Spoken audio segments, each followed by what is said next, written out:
What's up, HyperFast Nation? On this episode of the show, we are looking at the 5 reasons why real estate agents have slow months.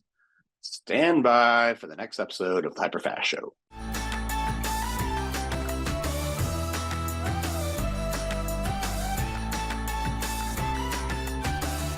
All right, welcome back to the HyperFast Agent Show. Today, we're going to dive into the reasons, the 5 reasons, top 5 reasons why real estate agents have slow months. This has happened to all of us, right? Myself included at times. And, real estate agents are kind of notorious for having this feast and famine cycle of busy months. And then all of a sudden,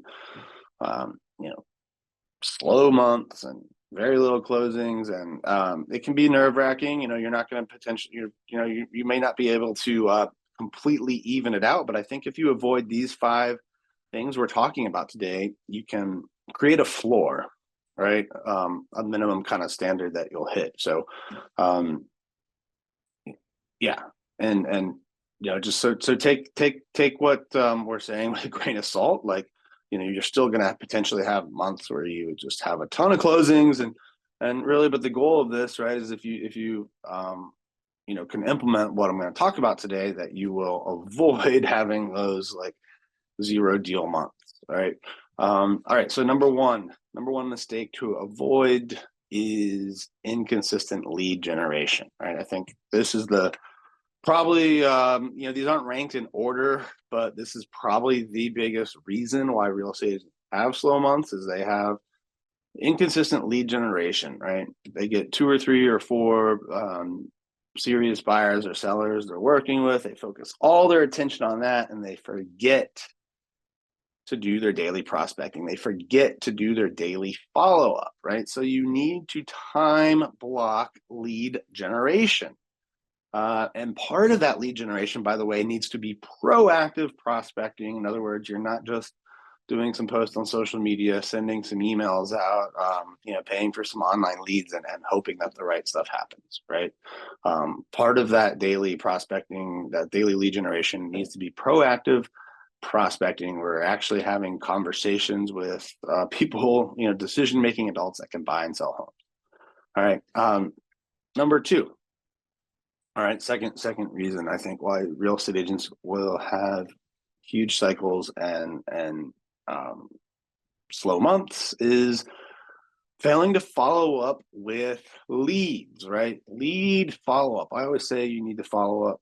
Your follow-up has to have 3 things, right? It needs to be early, it needs to be often, it needs to be aggressive. Okay, you need to get back, and studies have shown this, right? Following up with someone within 5 minutes is like thousands of times more effective than if you wait an hour. So your lead follow-up needs to be fast. You need to get back to them immediately, right? Unless you're in like a listing appointment or a meeting with a client, it needs to be right away. It needs to be often, right? So your follow-up can't just be one time. You need to follow up 7, 8, 9, 10, 11, 12 times, until they basically tell you to go away or, you get a client. Right. So it has to be early, has to be often, has to be aggressive. Your follow-up has to ask closing questions. Right. Don't do this weak follow-up where you just call and say, like, hey, it's Dan. I'm just checking in to see if you have any questions. Right. No, have a reason, have a purpose for the call. Like, call and say, hey, it's Dan. I wanted to touch base with you. We talked last week. If you remember, you were, interested in selling your home, and I just wanted to see if you were ready to meet with me, right? Would tomorrow or the next day be better, right? Ask closing questions in your follow-up, right? Number 3 reason why real estate agents will have slow months is they don't have a clear marketing strategy, okay? You need a clear multi-pronged strategy to avoid slow months, right? What does that look like? Well, part of it, again, the main part of it really needs to rely on proactive prospecting, right? Calling actual decision-making adults, following up with leads. But there are, of course, other elements to it. And we'll get into this in the next mistake, actually. But, you need to have social media campaigns, right? You need to have email. You need to have other sources, right? So even though I'm telling you, proactive prospecting, proactive lead generation needs to be the main focus of your marketing strategy, you do need other prongs, right? And those other things, by the way, will elevate and help your proactive lead generation, but really map out a clear marketing strategy, mark out, which demographics, which neighborhoods you want to position yourself into, what type of sellers do you want, right? So have a clear marketing strategy. The fourth mistake that real estate agents make is relying too heavily on one source of leads, right? So if you're completely based on, Instagram, or completely based on one type of online portal lead, or completely based on,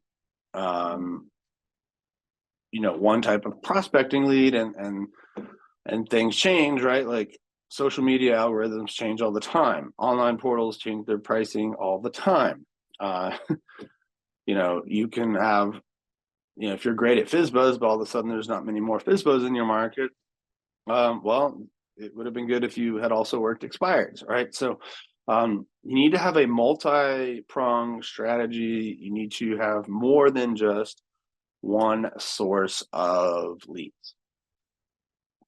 All right, fifth mistake to avoid having slow months as a real estate agent is neglecting past clients.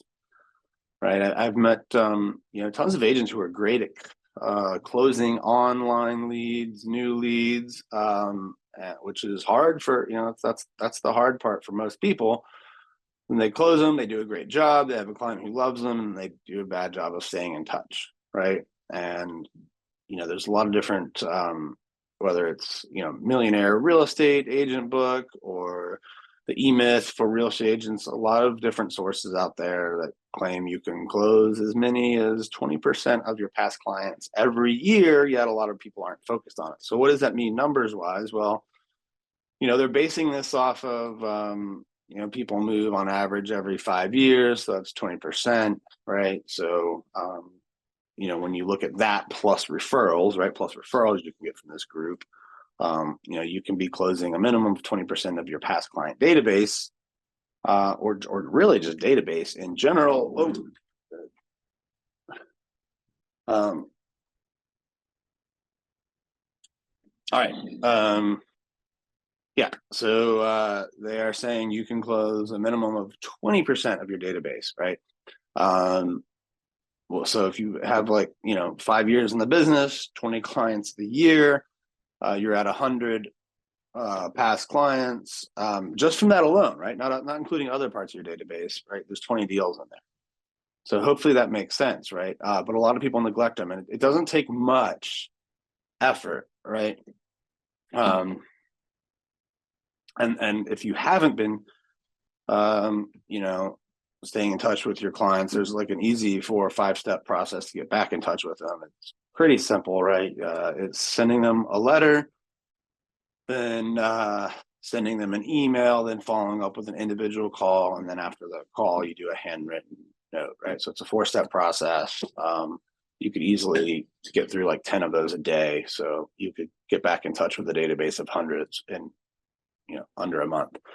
Then after that, you really just have to have them on a long-term plan, and easy to do. You can send them something in the mail once or twice a month. Do a newsletter, email newsletter, and then quarterly or semi-annual client events, right? So it's not that hard to stay in touch with your past clients, right? So hopefully, hopefully you guys take these 5 things to heart and really focus on it. I think if you do that, I'm not saying you still won't have ups and downs in your business, but I think you'll avoid, or at least dramatically minimize those months where you just have nothing closing, right? All right. And, speaking of that, if you really want to learn how to avoid having 0 income months, one of the best things you can do is align yourself with a brokerage that has an opportunity to do that through revenue share. And, I believe eXp Realty is the best platform for that. They are the category leader in this type of brokerage, right? They invented the category, in fact. They are the largest brokerage, and they give out 200 million or more back to agents every year in the form of revenue share and stock awards. And that's one of the ways that, Carrie and I have avoided having those $0 months in real estate is we've built up a revenue share group with hundreds of agents in 20 different states. And we've helped other agents, that have partnered with us do this as well. So if you want to learn how to not only lower what you pay your broker and sell more homes, but build revenue share that pays you, even in months when you don't sell a home, right? We would love to partner with you and show you how we can help you do that with our coaching and masterminds and different things we do for our revenue share group at eXp. All you need to do, send me a text message. It's 703-638-4393. Again, that's 703-638-4393. Just send me a text message. We'll have a quick conversation, see if it's a good fit. And, if not, no big deal. But thank you again for tuning into this episode of the HyperFast Show. Please share this episode with other people that you think would benefit, and we will see you next time.